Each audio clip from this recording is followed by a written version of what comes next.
그러니까 도널드 트럼프 미국 대통령의 말에 따르면 대화는 계속되고 있지만 그동안 걸프 국가들은 계속 공격을 받고 있어요.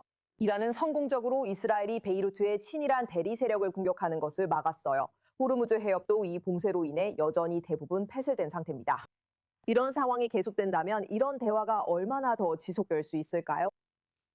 분명히 불안정한 상황이고 이런 불안정한 상황은 결국 임계점에 도달해서 무언가 일이 벌어지게 마련입니다. 또한 세상은 비논리를 오래 용납하지 않고 결국에는 이런 터무니없는 상황도 모든 것을 바꿔버릴 블랙스완 같은 사건을 맞이하게 됩니다. 하지만 그게 무엇일지는 저도 모릅니다. 마르코 루비오가 말했듯이 시간이 충분히 지나고 이란이 경제적으로 고통받는 상황이 봉쇄로 인해 계속된다면 아마도 그곳에서 정치적 변화가 일어날 수도 있습니다. 하지만 이것은 근본적이고 매우 깊으며 매우 낙담스러운 전략적 현실을 반영합니다. 미국과 이스라엘이 호르무즈 해협의 불가피한 봉쇄에 대한 일관된 계획 없이 이 전쟁을 시작했다는 사실은 정말 놀라운 일입니다.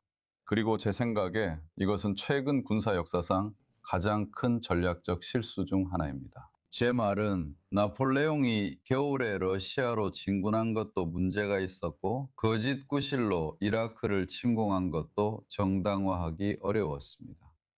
하지만 여기서는 미 중부사령부가 이런 일이 일어날 것을 알고 있었고 수십 년 동안 전쟁 시뮬레이션까지 했던 경우였습니다. 저는 전쟁 초기에 전쟁을 지지하면서 분명 계획이 있을 거라 생각했습니다. 그들은 정권이 곧 무너질 것이라 확신하며 IRGC나 분대, 쿠르드족과 이미 조율했다고 생각했습니다. 실제로 그런 시도가 있었던 것도 알고 있습니다. 호르무즈 해협 인근 영토만 점령하려 했을 수도 있다고 생각했습니다. 이란 전체가 아니라 그 지역만요. 혹은 미사일 발사대나 드론만 제거하려 했을 수도 있지만 매우 어려웠을 것입니다. 하지만 아무것도 없었습니다. 분명히 아무것도 없었습니다. 그리고 미국은 서방 동맹국들의 지지도 받지 못한 채 이 일에 뛰어들었습니다. 만약 이 일이 이루어졌어야 했다면 최소한 나토가 이란의 모든 힘을 쏟을 준비가 되어 있고 중국이 최소한 중립을 지키도록 했어야 했습니다. 이런 일은 전혀 없었습니다. 그래서 미국이 다시 무력 충돌을 원하지 않는다고 가정하면 제가 볼 수 있는 최소한의 덜 나쁜 선택지는 봉쇄를 계속하는 것뿐만 아니라 서방 진영의 지원을 받아 해상, 육상, 공중 360도 전면 봉쇄와 금수 조치로 확대하는 것입니다. 제 말은 모두가 한편이 되어야 한다는 겁니다. 왜냐하면 이건 정말로 그리고 그래야만 이란 대 전 세계 전체의 구도가 되어야 하기 때문입니다. 중국도 마찬가지입니다. 제가 알기로 중국은 이란에서 석유를 수입하며 이란 석유 수출 대부분을 차지합니다. 하지만 중국은 여기에 의존하지 않고 이런 상황이 오래 지속되기를 원하지도 않습니다. 그리고 이란 혁명 수비대 IRGC에게 그들이 생각하는 것처럼 전략적, 비대칭적 지렛대가 없다는 것을 이해시키는 유일한 방법은 완전히 당호한 국제 동맹을 결성하는 것입니다. 그리고 이를 위해서는 트럼프가 유럽인들과 잘 지내야 할 것입니다. 그는 아마 평생 한 번도 해보지 않았을 일을 해야 할 텐데 그것은 바로 네이토 동맹국인 덴마크를 그린란드 침공으로 위협한 것 등에 대해 사과하는 것입니다. 기타 등등. 이것은 현재 미국에서 부족한 어떤 것이 필요한데 바로 외교적 수완입니다.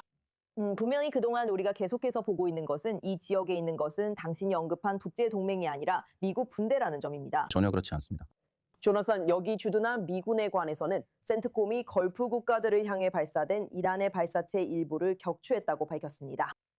이란이 걸프 국가들에 더 보복에 나설 가능성이 큽니다. 그렇다면 미군이 걸프 동맹국들뿐만 아니라 이곳에 있는 자국 기지까지 보호하기 위해 이 지역에 얼마나 더 오래 주둔해야 할까요? 제 생각에는 미군이 이곳에 꽤 오랜 시간, 상당히 오래 머물 것 같습니다. 왜냐하면 말씀하신 대로 이란에게 자신들이 승리하고 있다는 확실한 인상을 주고 싶지 않다면 이미 이란인들은 자신들이 우위에 있다고 느끼고 있기 때문입니다. 그게 사실이든 아니든 해석의 여지가 있습니다. 각자 자기만의 해석이 있으니까요.